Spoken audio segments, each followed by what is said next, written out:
So I mean, I think you're interested in getting more involved with the party politics, right? Since you're now a member, or at least are in the process of being vetted. I'm not really interested in any kind of party politics. Then why did you join the party? So I have something to support. You don't have to join a party to support it. You can just like vote and go to the sidelines, but you specifically Do you decide think I should tell thousands of people not to join UKIP? Well, that's not what I'm saying at all. What I'm saying is that if you want to be involved in the internals of the party politics, you become a member. If you want to vote for them, you go to the ballot box and you vote. Yeah, but I want to declare my colours. I'm not interested in getting involved in internal party politics. Well, you could have just said, well, I support UKIP and just not joined then. I mean, it sends a different message. Yeah, I know, but this sends a weightier message. Yeah, the thing is that, like, does it though? I mean, you've already got... I don't think it does, because I think if you're declaring as a member, you're going to have, like, internal access. You're going to be given options to canvass and such for us. Mm-hmm. And yeah. I think that when you consciously opt in for something like that, I think you're declaring a little bit of an interest in that. There we go. Okay, well, I guess I'll have a different opinion on that one. Fair enough.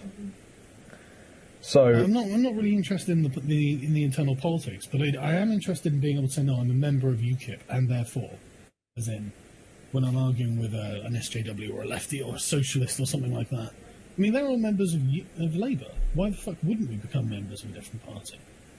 Well, I mean, why didn't you just do that before with, like, another party? It's interesting you're doing it now, especially considering at the moment we've got, like, a massive ideological diversity and we're only really united by pushing Brexit through. Like I say, we've got David Curtin, who's more of the Christian social conservative type, like myself.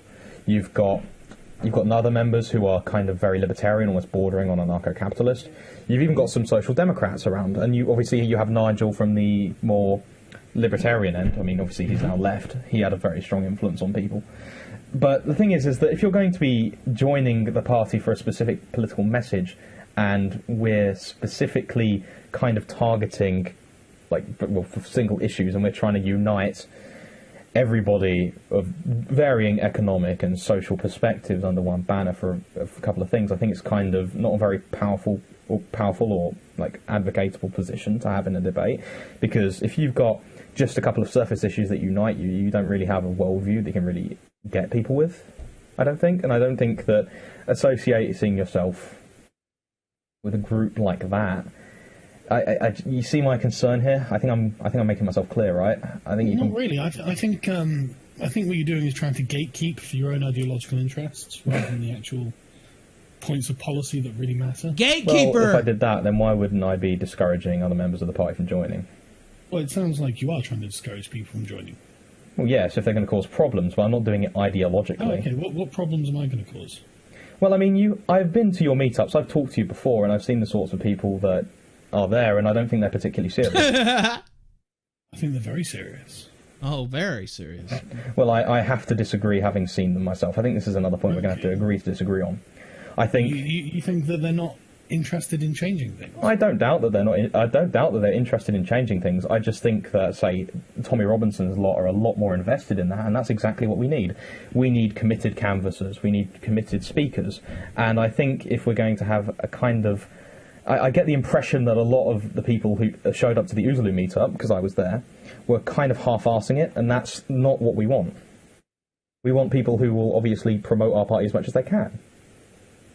And that would involve being good at canvassing, or at least willing to put down the time. I'm not saying that these people are irreparable. I mean, if they're more than willing to shift their arse and learn it, fair enough, right? But I'm just kind of a little bit concerned, having met those sorts of people. You see my problem? Is your concern because of optics, because of how these people behave themselves? Yes, yes. Okay. So let's talk this through. So you're taking Oozaloo's meetup in London, which was just a meetup to have a laugh and a beer.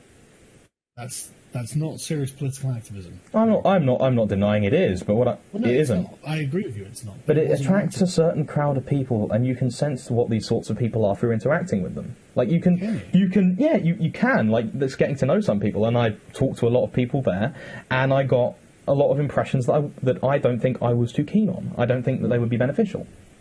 See, what I'm hearing from this is that you're not interested in UKIP succeeding. You're interested in UKIP being what you want it to be. That's a funny way of phrasing it, because I think if I wasn't concerned about a level of professionalism within the party members, then I think we would be doomed to fail. But then again, you're more than free to disagree. I'm more than happy for you to disagree with me there. Yeah, I do totally disagree. I think that what you're speaking to is a paradigm that has been and gone.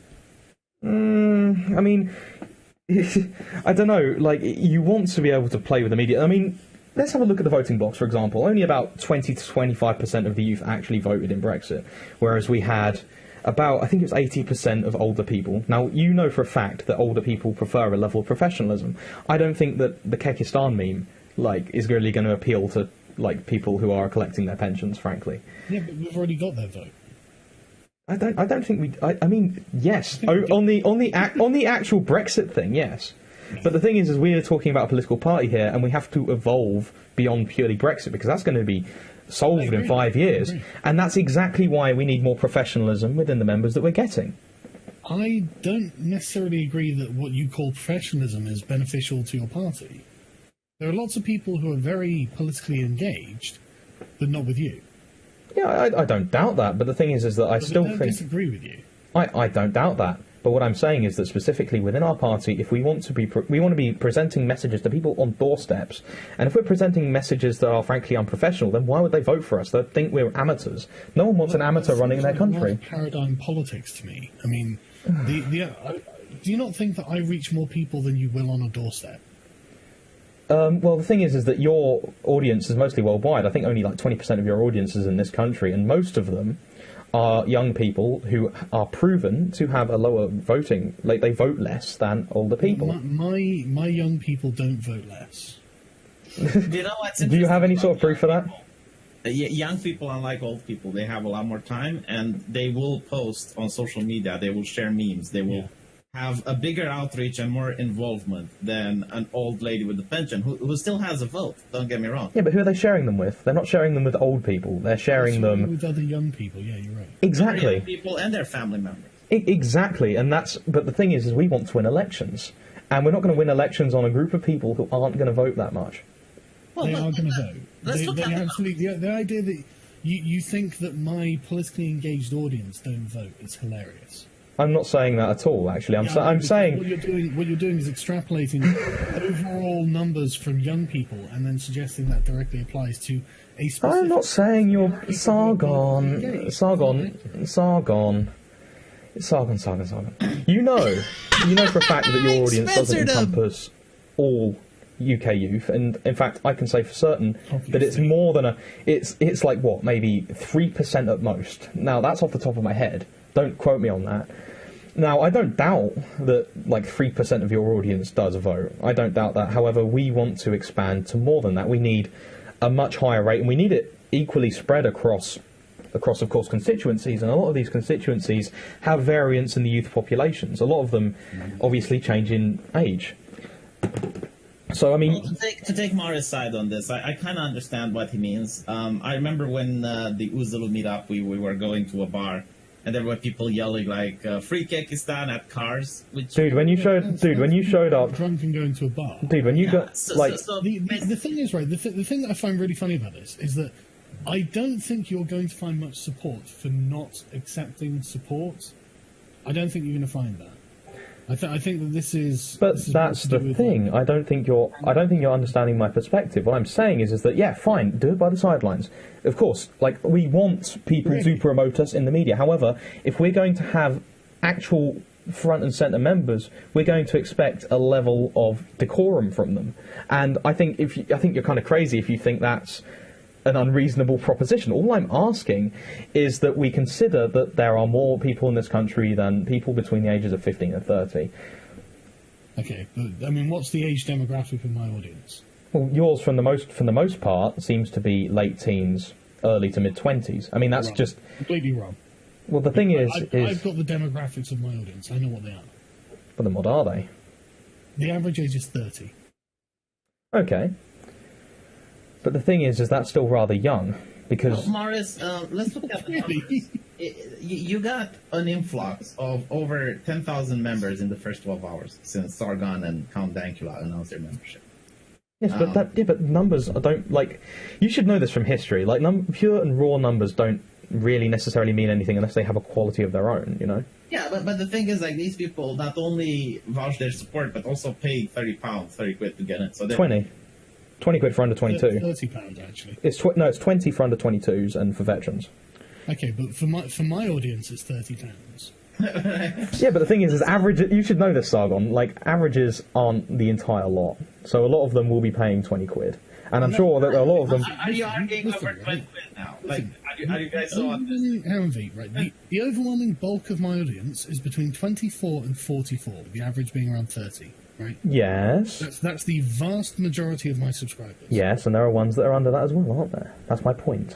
Some of them are paying. Sargon. How my audience looks by speaking in generalities. They don't look like what you think they look like. Well, I know who showed up to the meetup, and I can tell most of them are in their early to mid-20s. Have you been to the Liberalist meetup? I haven't, but I've had people who have gone there, and they've told me similar things. Well, what about... Okay, well, I'll tell you what then. I think we're pretty much done on this conversation. I'm not really interested in talking to somebody who doesn't really know what they're talking about regarding my position and my audience, and is interested in gatekeeping. I'm not really interested in dealing with gatekeepers, so...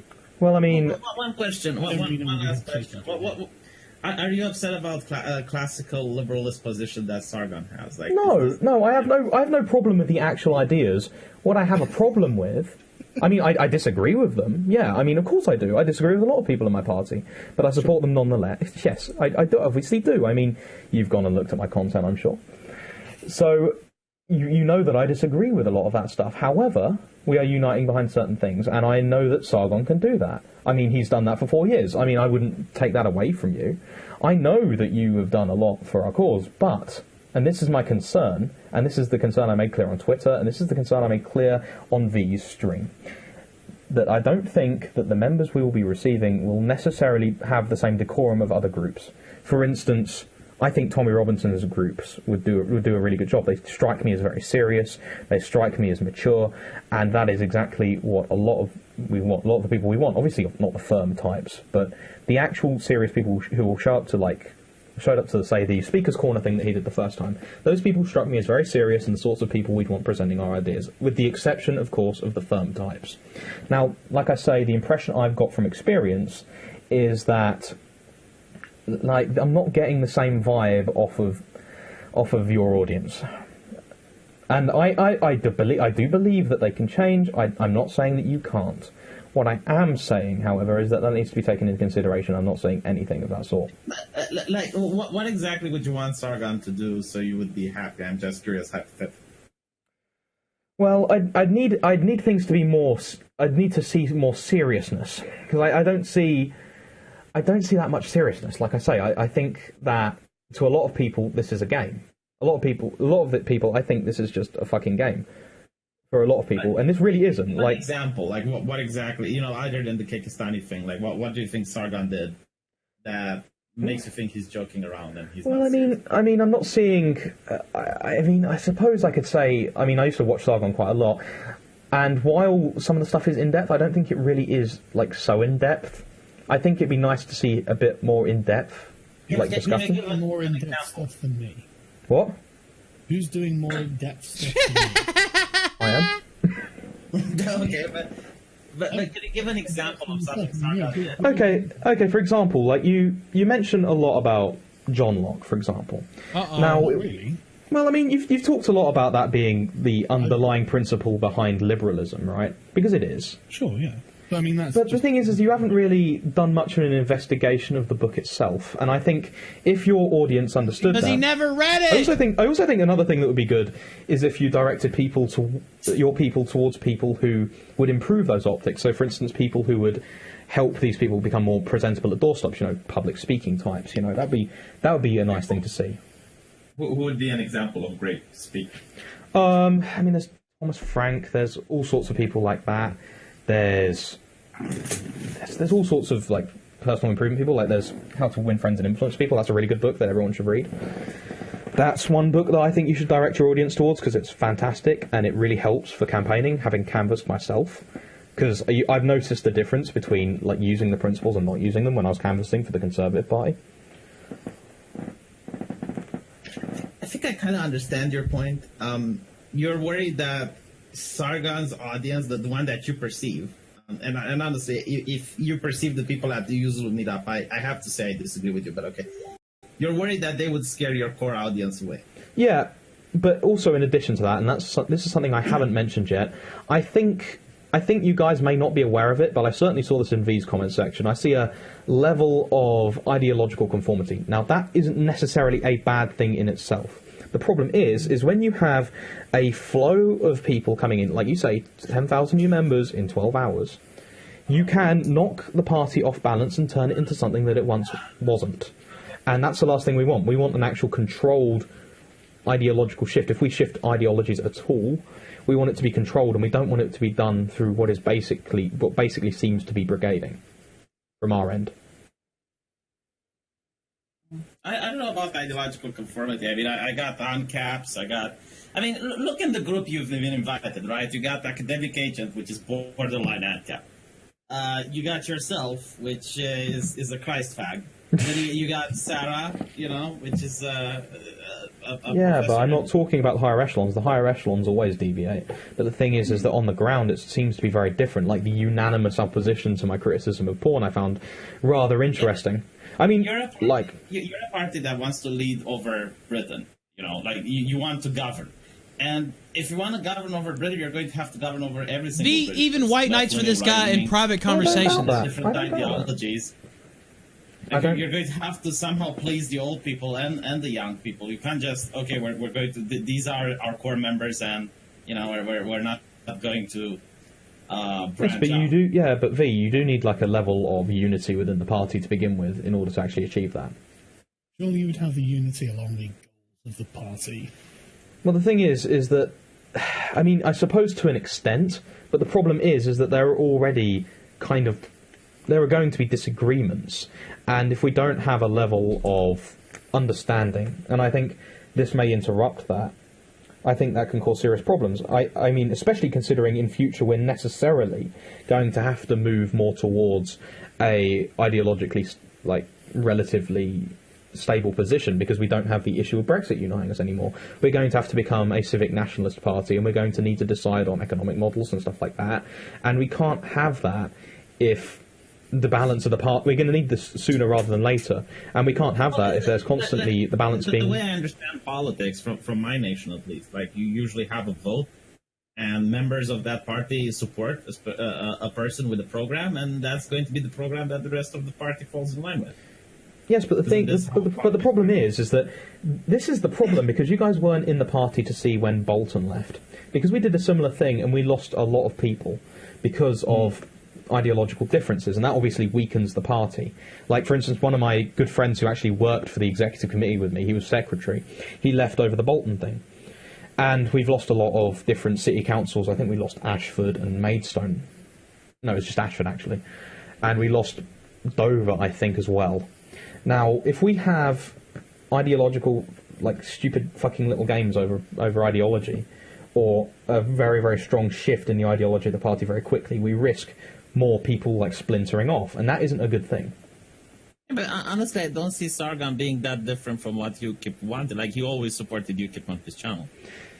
Yeah, but the thing is that there's a lot of social conservatism in there, and I think there's not really a consideration of first principles going on there, whereas people within the higher echelons do consider those. I think Sargon is a conservative at this point. He did the political compass. He is a writer.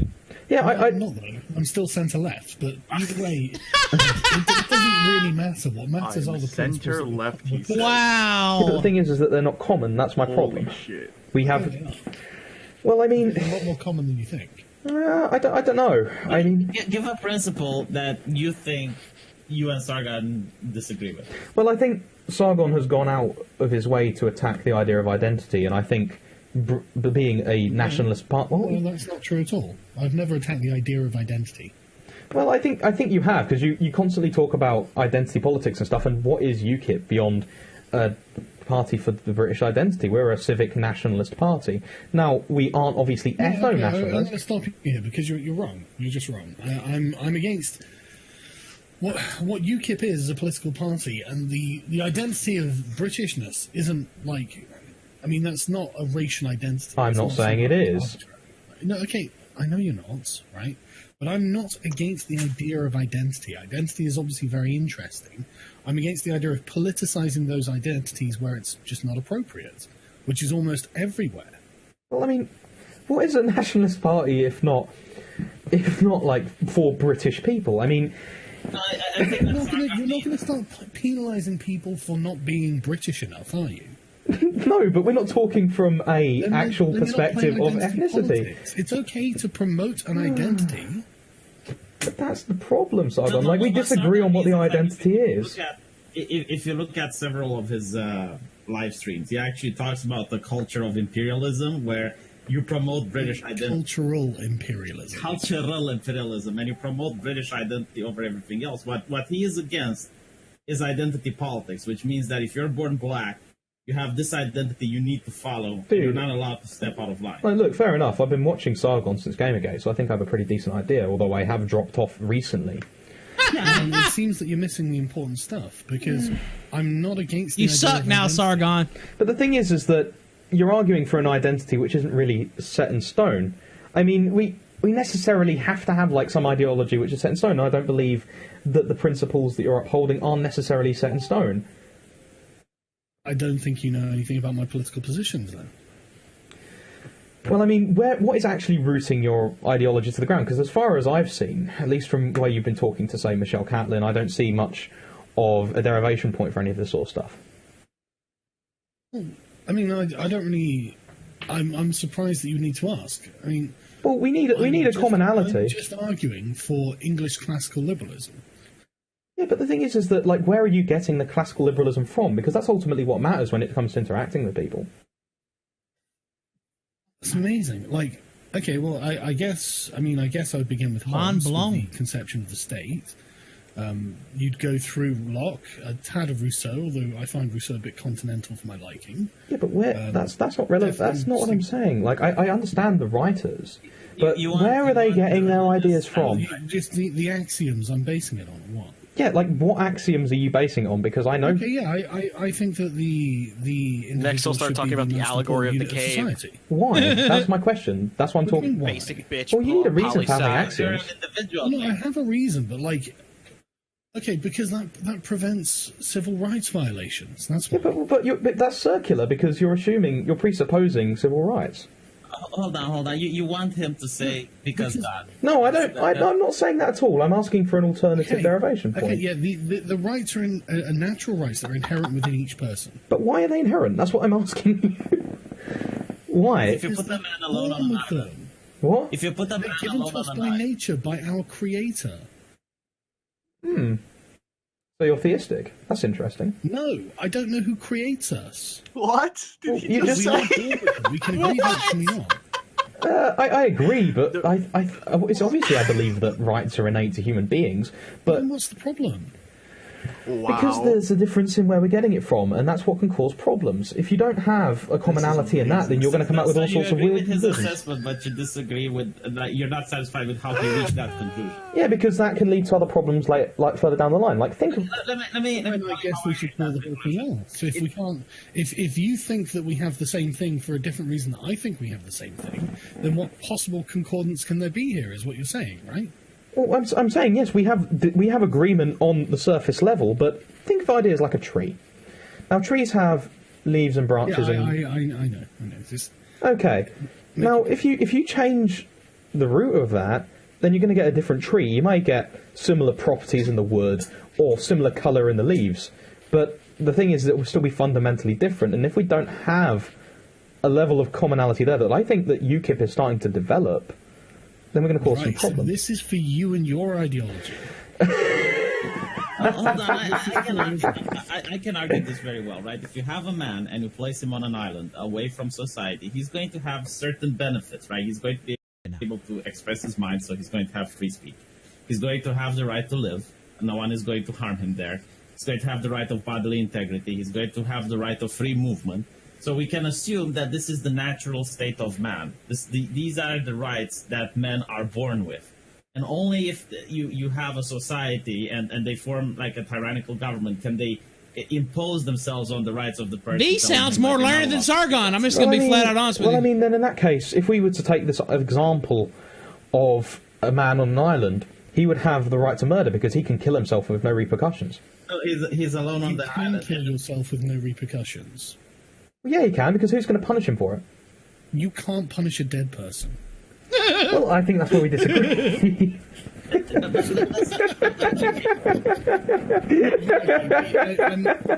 I appreciate the conversation, but this feels like a massive waste of my time. I'm sorry. Oh. Okay. I've got things to do. I'm in the middle of recording a video. And Likewise, I've got a couple of meetings to go to, and I've actually got to meet Gerard on Sunday. So it's a waste of his valuable time. I'm sorry you guys didn't reach an agreement. I have to say it's really interesting listening to both of you speak. Yeah, this just seems like a silly gatekeeping conversation to me. I think this is someone deliberately missing the point and just putting in a load of polemics to try and prove a point to two other people. So that's right. Okay. As you wish. But anyway, thank you for the conversation. Oh, not a problem. Not a problem. You too.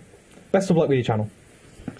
Oh! Did you want to make a live stream? Maybe a little bit later on, but I've got to catch a train because I've got to be 50 miles from here in 2 hours.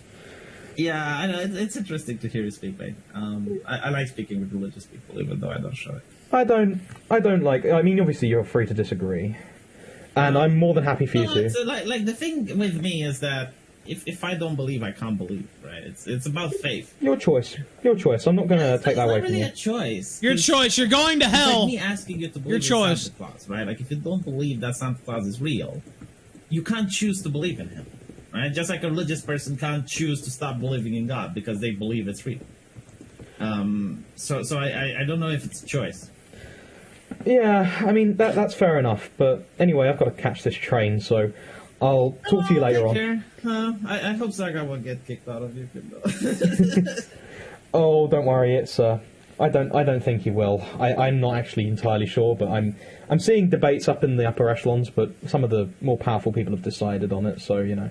What you guys really need to do, in my opinion, I think you'll support me on this. Get Tommy Robinson in, because I heard they can't allow for people who have been in the ADL. But I think Tommy Robinson left the EDL in a really good way. I think he's done enough to show that he's reliable.